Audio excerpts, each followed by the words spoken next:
अगर कोई आपको गलत समझे, आपकी नीयत पर सवाल उठाए या आपके निर्णय पर उंगली उठाए, तो क्या आप टूट जाते हैं या फिर आप अपने कर्तव्य पर अडिग रहते हैं?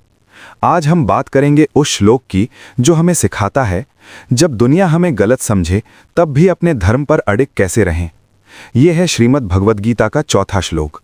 कथम भीष्ममहं संख्ये द्रोणम च मधुसूदना इषुभि प्रतियोत्स्यामि पूजार्हा वरिसूदना।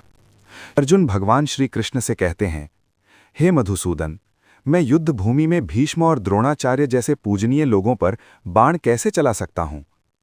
कल्पना कीजिए, आप एक ऐसे मोड़ पर खड़े हैं जहां सामने आपके अपने लोग खड़े हैं, आपके गुरु, आपके रिश्तेदार, आपके आदर्श। लेकिन परिस्थिति ऐसी है कि आपको उनके खिलाफ खड़ा होना पड़ रहा है। यही स्थिति थी अर्जुन की। कुरुक्षेत्र की युद्ध भूमि में जब अर्जुन ने अपने सामने भीष्म पितामह और द्रोणाचार्य को देखा तो उसका हृदय कांप उठा। उसके हाथों से गांडीव ढीला पड़ गया। ये सिर्फ एक युद्ध नहीं था, ये अर्जुन के अंदर का युद्ध था। कर्तव्य बनाम भावनाएं, धर्म बनाम मोह, सत्य बनाम संबंध। और यही युद्ध आज हर इंसान अपने जीवन में लड़ता है। पहला संदेश, भावनाएं गलत नहीं हैं। अर्जुन रोया, डरा, विचलित हुआ। इसका मतलब ये नहीं कि वो कमजोर था। जब भी हम किसी कठिन निर्णय के सामने खड़े होते हैं, जहां हमें अपने आराम, अपने रिश्तों या अपनी पुरानी आदतों के खिलाफ जाना पड़ता है, तो मन डगमगाता है। ये स्वाभाविक है। गीता हमें ये नहीं सिखाती कि भावनाएं छोड़ दो, वो सिखाती है भावनाओं के बावजूद सही निर्णय लो। दूसरा संदेश, कर्तव्य सबसे ऊपर है। अर्जुन के लिए भीष्म और द्रोणाचार्य सिर्फ शत्रु नहीं थे, वे पूजनीय थे। लेकिन युद्ध अन्याय के खिलाफ था। जीवन में भी कई बार ऐसा होता है, सच का साथ देने के लिए हमें अपनों के खिलाफ खड़ा होना पड़ता है, गलत को गलत कहना पड़ता है। अगर आप सही हैं तो आपको मजबूत बनना होगा।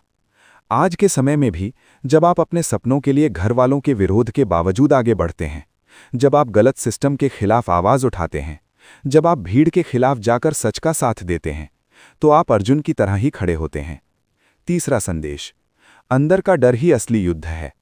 कुरुक्षेत्र बाहर था, लेकिन असली कुरुक्षेत्र अर्जुन के भीतर था। हमारे जीवन में भी सबसे बड़ा युद्ध बाहर के लोगों से नहीं, बल्कि अपने डर, अपने संदेह और अपनी कमजोरी से होता है। लोग क्या कहेंगे? अगर मैं हार गया तो? अगर रिश्ते टूट गए तो? ये सवाल हमें रोकते हैं। लेकिन गीता कहती है, अगर तुम्हारा उद्देश्य धर्म और सत्य है तो डर को पार करो। चौथा संदेश, सम्मान और निर्णय अलग चीजें हैं। अर्जुन अपने गुरुओं का सम्मान करता था, लेकिन सम्मान का मतलब ये नहीं कि वो अन्याय का समर्थन करे। जीवन में भी हमें ये समझना होगा, हम किसी का सम्मान कर सकते हैं, लेकिन अगर वे गलत हैं तो उनका समर्थन करना आवश्यक नहीं। सम्मान हृदय में होता है, लेकिन निर्णय विवेक से होते हैं। पांचवां संदेश, जीवन में कठिन फैसले ही आपको महान बनाते हैं। आसान रास्ता क्या था? अर्जुन युद्ध छोड़ देता, सब कुछ छोड़कर चला जाता, लेकिन इतिहास उसे कायर के रूप में याद करता। महान लोग वही बनते हैं जो कठिन फैसले लेते हैं, जो भावनाओं के तूफान में भी अपने कर्तव्य पर टिके रहते हैं। अगर आप आज किसी कठिन स्थिति में हैं, जहां सही रास्ता कठिन है और गलत रास्ता आसान, तो याद रखिए, आपका भविष्य आपके साहस पर निर्भर है। आधुनिक जीवन से जुड़ाव। मान लीजिए आप नौकरी में हैं, आपके बॉस गलत काम कर रहे हैं, आप जानते हैं कि ये गलत है, लेकिन बोलने से आपकी नौकरी जा सकती है। ये आपका कुरुक्षेत्र है। या आप एक छात्र हैं, आपके दोस्त नकल कर रहे हैं और आप भी दबाव में हैं। ये आपका कुरुक्षेत्र है। हर इंसान के जीवन में कुरुक्षेत्र आता है। सवाल ये नहीं कि युद्ध होगा या नहीं, सवाल ये है, आप अर्जुन बनेंगे या भागने वाले।